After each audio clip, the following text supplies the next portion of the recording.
In the quiet village of Skogarholt, nestled within the ancient pines of Midgard, a blazing star cuts across the sky, crashing into the forest and leaving behind an otherworldly fragment that hums with strange energy.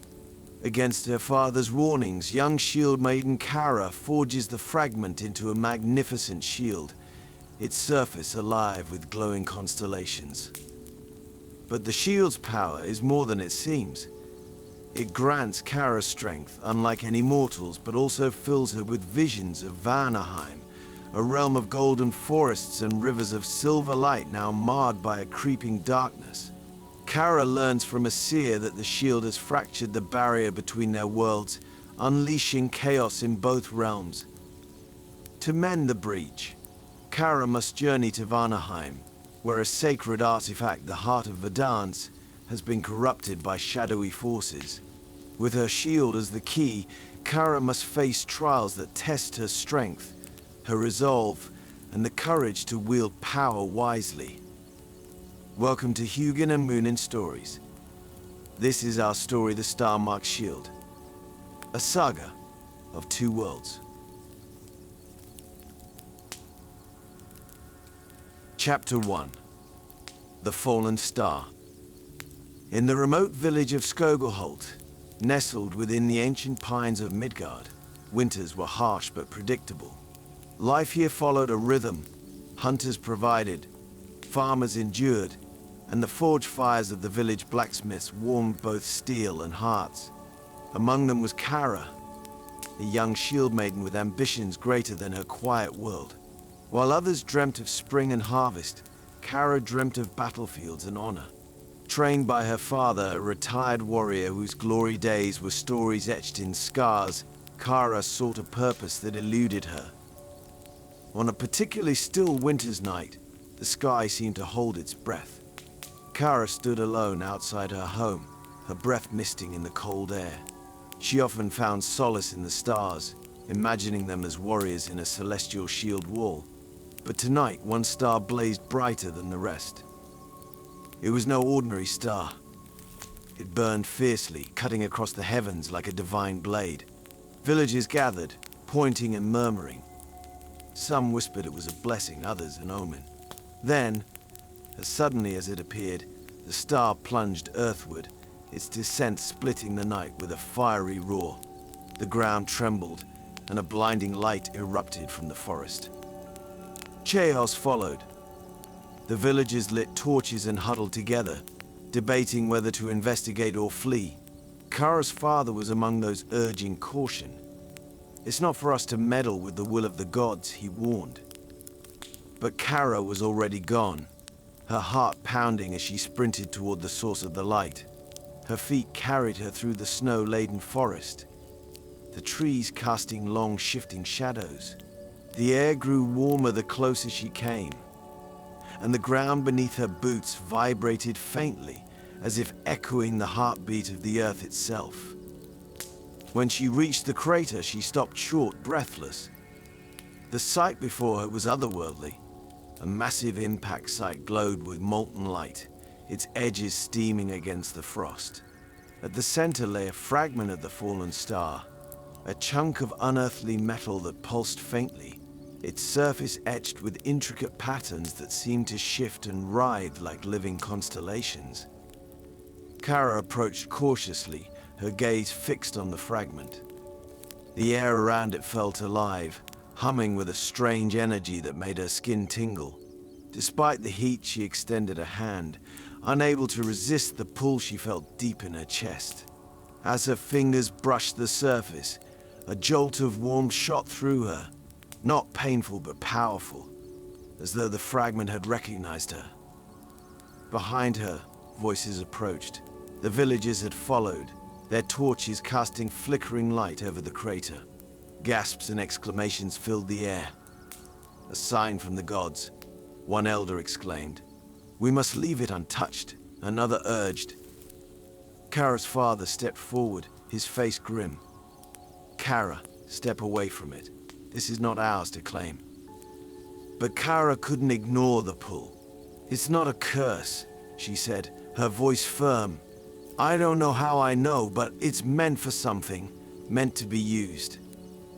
That night, while the village debated the meaning of the star, Kara worked in secret. Using her father's forge, she melted the fragment and began to shape it. The metal was unlike anything she had seen.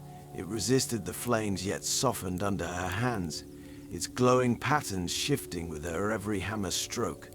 Hours passed, and as dawn broke, she held aloft her creation, a round shield, its surface etched with the constellations of the heavens, glowing faintly as if imbued with life. Exhausted but exhilarated, Kara felt a surge of pride and connection to the shield. But as the first light of morning touched its surface, she was struck by a vision. Her surroundings faded, replaced by a lush golden forest. Trees with shimmering leaves swayed in a gentle breeze, their roots weaving into silver streams that flowed with unearthly beauty. In the distance, a colossal tree rose, its branches touching the heavens. Beneath its canopy stood a figure cloaked in flowing green, her face obscured by shadows. The figure spoke, her voice echoing like a song carried on the wind. Vanaheim calls to you. The balance is broken. Kara awoke with a start, the shield resting beside her.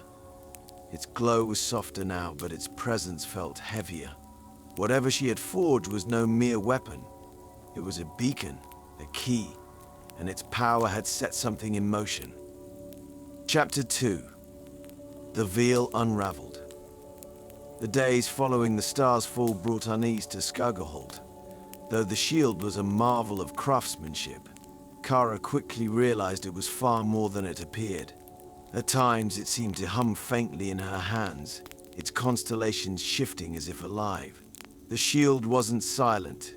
It spoke to her in whispers, not with words but with feelings, urgency, danger, and a pull towards something unknown. The village, however, was less enchanted. Strange things began to happen. Snowstorms arrived out of season, sudden and fierce, driving the hunters back with empty hands.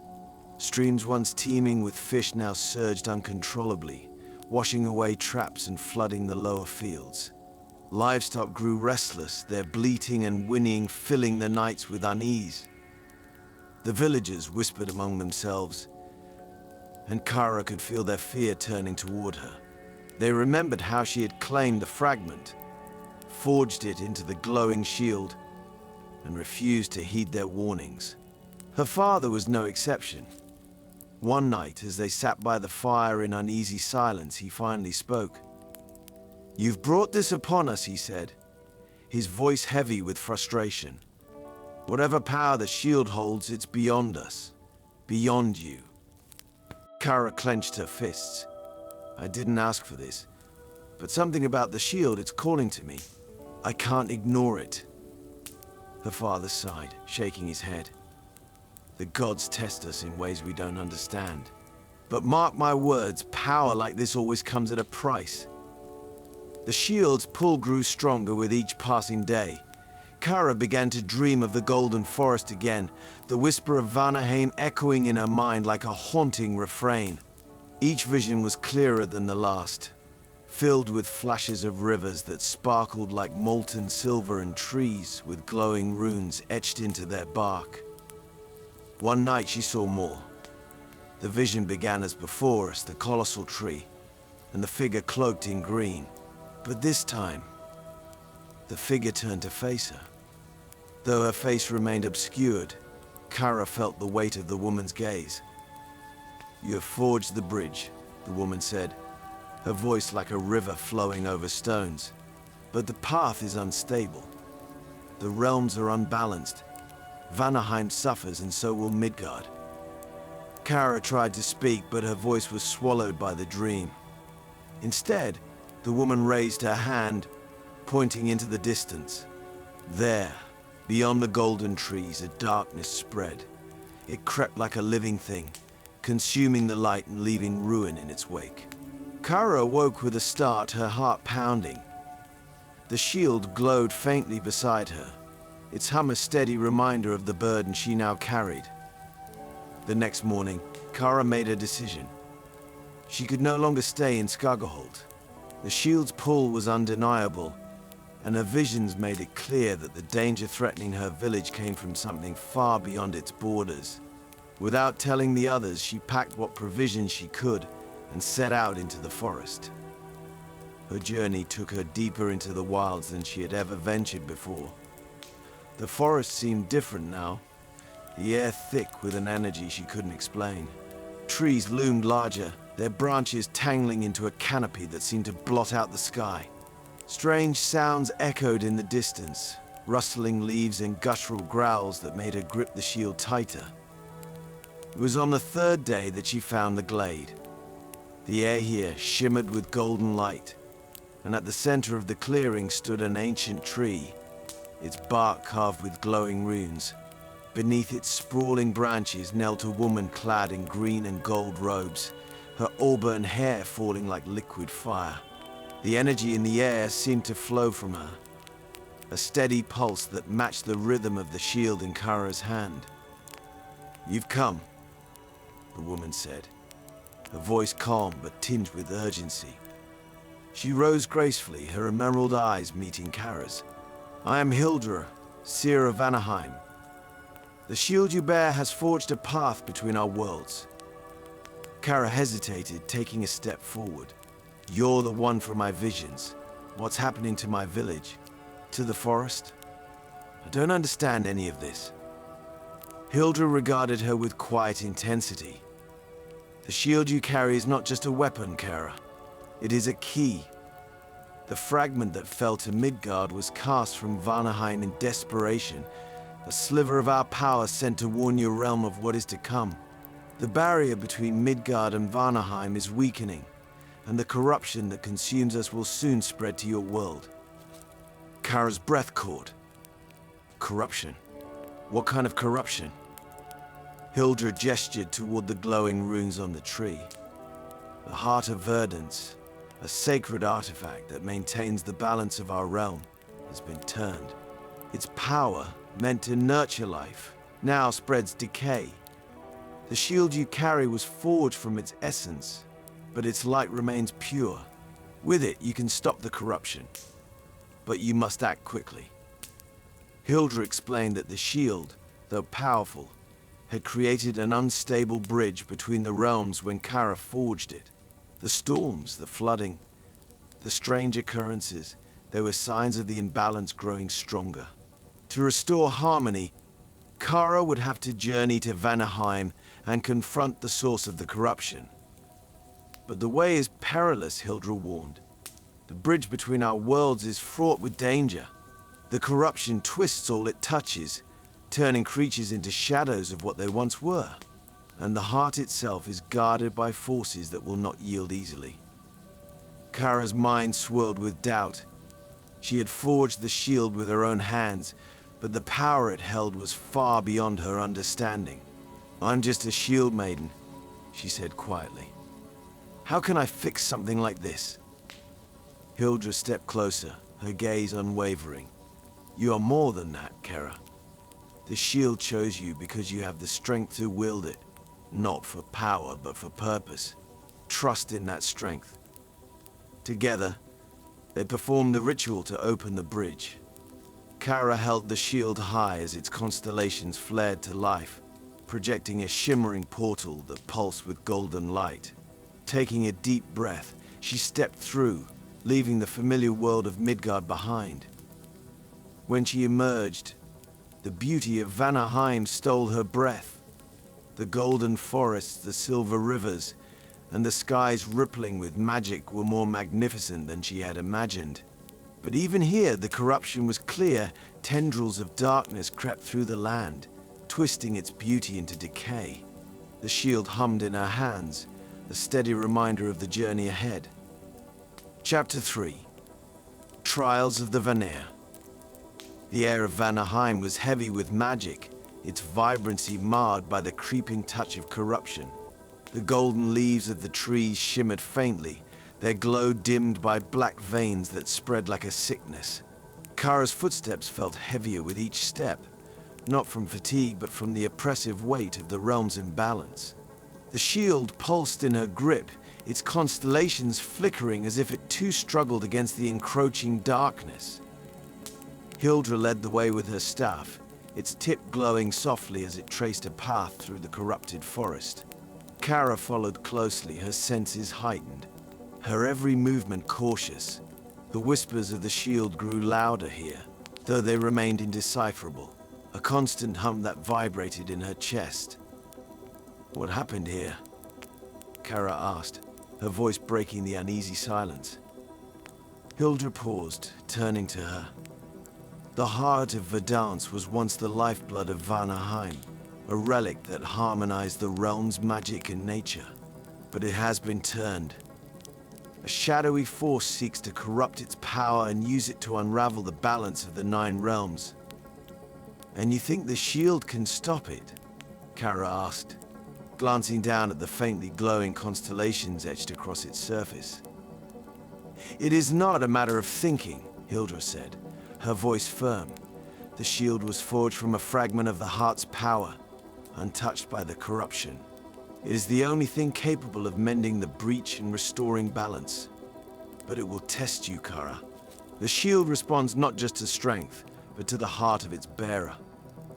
Kara tightened her grip, her doubts gnawing at the edges of her resolve. "I'm not sure I'm the one for this."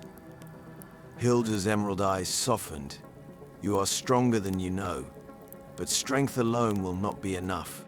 Trust your instincts and let the shield guide you." Their first test came as they neared the River of Vels, a shimmering expanse of silver water that marked the boundary of Vanaheim's inner sanctum. The river's surface rippled unnaturally, as though something slithered beneath its surface. Kara and Hildr had barely reached the bank when a low growl echoed through the forest. Out of the shadows stepped a pack of corrupted beasts. Once majestic stags, their forms were now twisted and grotesque. Their antlers, once proud and regal, were jagged and blackened, dripping with ichor. Their eyes glowed red with a malevolent light, and their movements were unnervingly sharp, like marionettes controlled by an unseen force. Kara raised the shield instinctively as the lead stag charged. Its antlers struck the shield with a deafening crack, the impact reverberating up her arm. The shield flared to life, its constellations glowing brightly as it absorbed the blow and repelled the creature. Kara pushed forward, and a burst of light erupted from the shield, forcing the stag back. The other beasts hesitated, snarling and circling. Kara's heart raced as she adjusted her stance. "They're not themselves," she said, glancing at Hildr. "Can we help them?" Hildr shook her head sadly. "The corruption has taken them. Mercy will not reach them now." As the pack charged again, Kara fought with everything she had.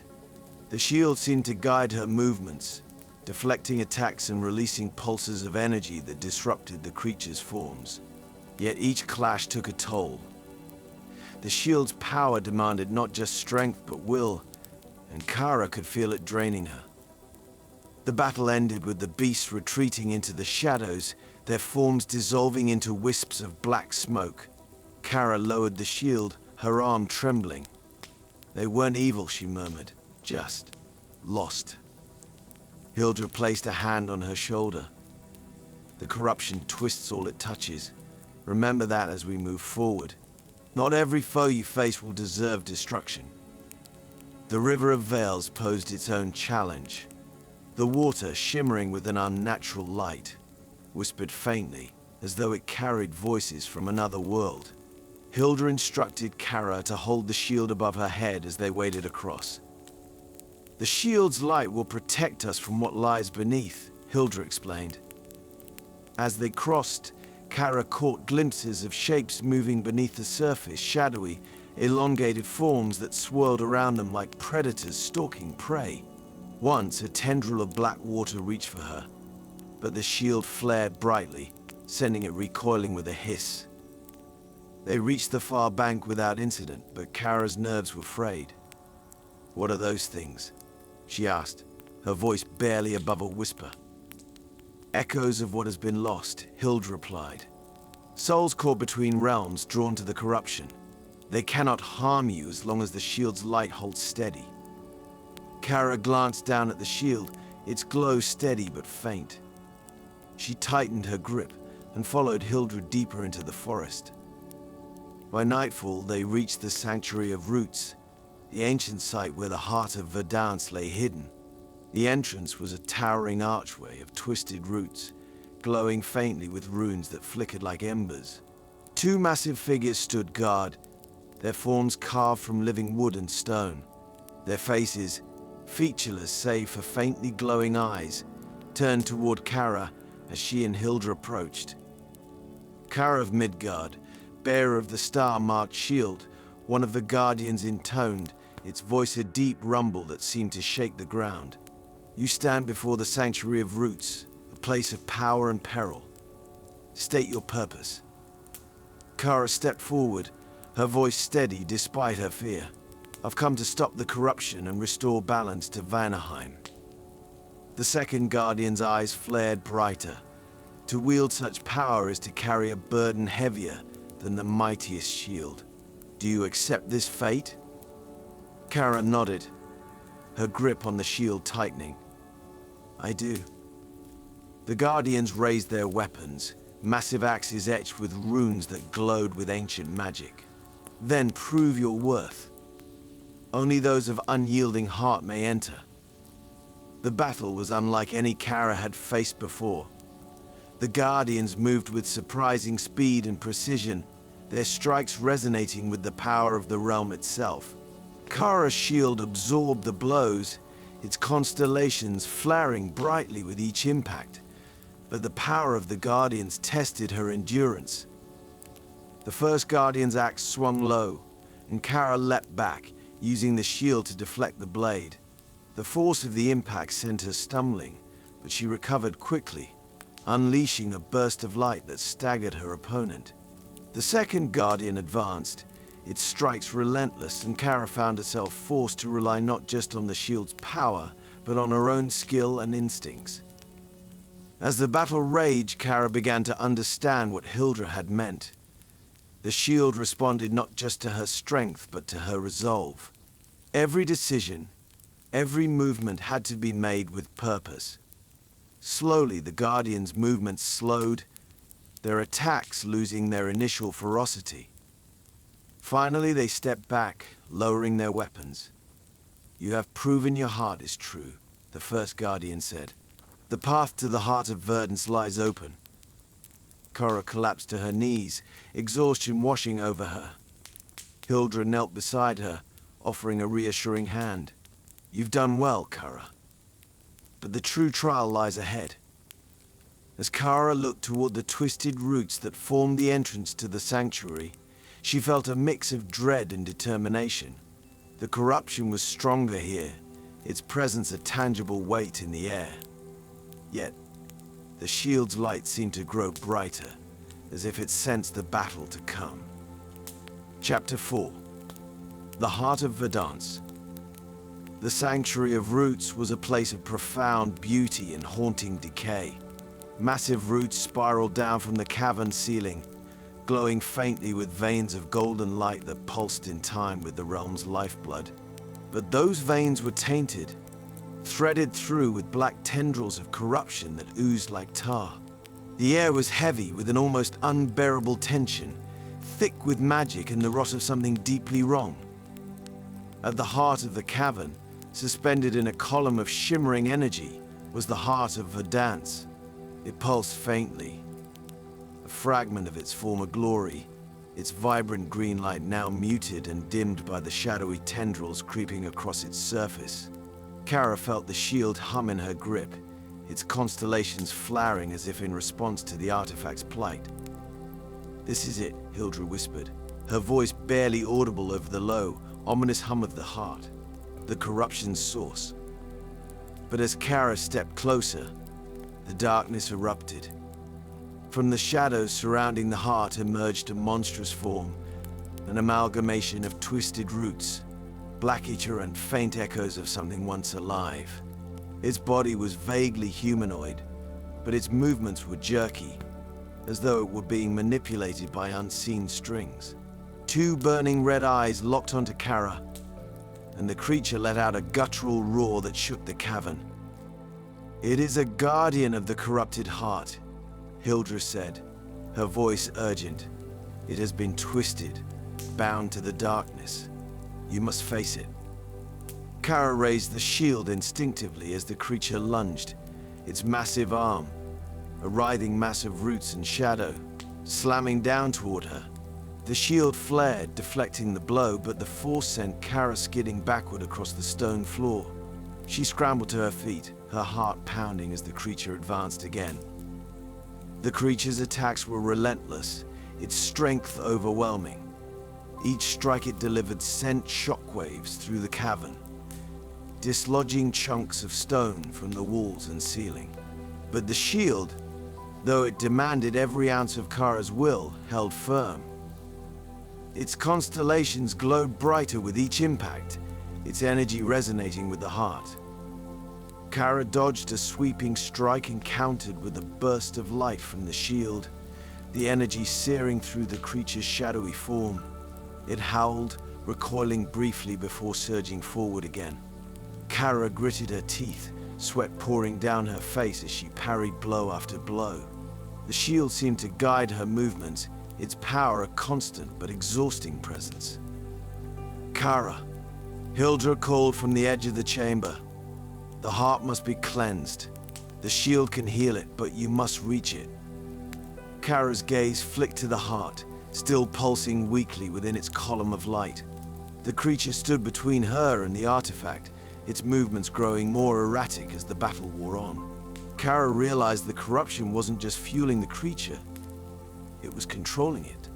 If she could break through, the heart might release the guardian from its torment. Summoning her strength, Kara charged forward. The creature roared, raising its massive arms to strike her down, but she ducked beneath the blow, the shield's light flaring brightly as she pressed toward the heart. The creature turned, its shadowy tendrils lashing out to stop her, but the shield absorbed their force, its constellations blazing like a star. With a final leap, Kara reached the heart. She thrust the shield against its surface, and the world seemed to explode with light. The energy of the heart surged into the shield, and Kara felt a torrent of power coursing through her. It wasn't just strength, it was the essence of Vanaheim itself, the whispers of the trees, the flow of rivers, the warmth and sun on golden fields.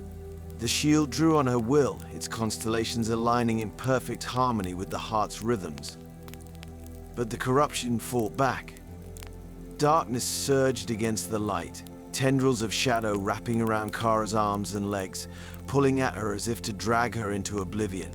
She gritted her teeth, her entire body trembling as she poured every ounce of her resolve into the shield. "You are not strong enough," the shadows hissed. "You cannot win."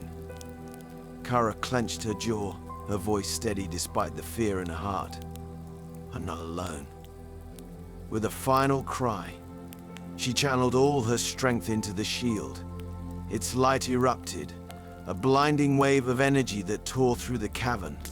The corruption screamed as it was consumed, the shadows dissolving into nothingness. The heart of Verdance flared brilliantly, its green light restored, and the guardian collapsed to the ground, its twisted form unraveling into harmless roots and soil. When the light faded, Kara collapsed beside the heart, her body trembling from exhaustion. The shield, now dull and lifeless, slipped from her grasp, its constellations gone. Hildr rushed to her side, her face a mix of pride and sorrow. "The heart is whole again," Hildr said softly. "Vanaheim will heal." Kara looked at the shield, her heart heavy.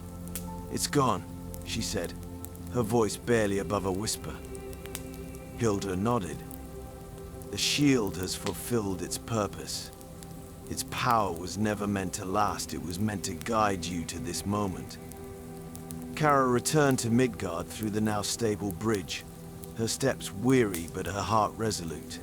Skogarholt was unchanged, its people unaware of the danger they had narrowly avoided. Kara's father embraced her, his pride unspoken but clear. When she told her story, the villagers listened with awe and reverence. The shield, now a faint and inert remnant of its former glory, was hung above the hearth in her home. It was no longer a weapon, but a symbol, a reminder of the journey Kara had undertaken and the balance she had restored. The tale spread far beyond Skogarholt, becoming legend, but for Kara, the greatest victory was knowing she had not just wielded the shield's power, but had proven herself worthy of its burden. And with that, we say goodbye for this time. Thank you for listening to our story, The Star-Marked Shield, a saga of two worlds.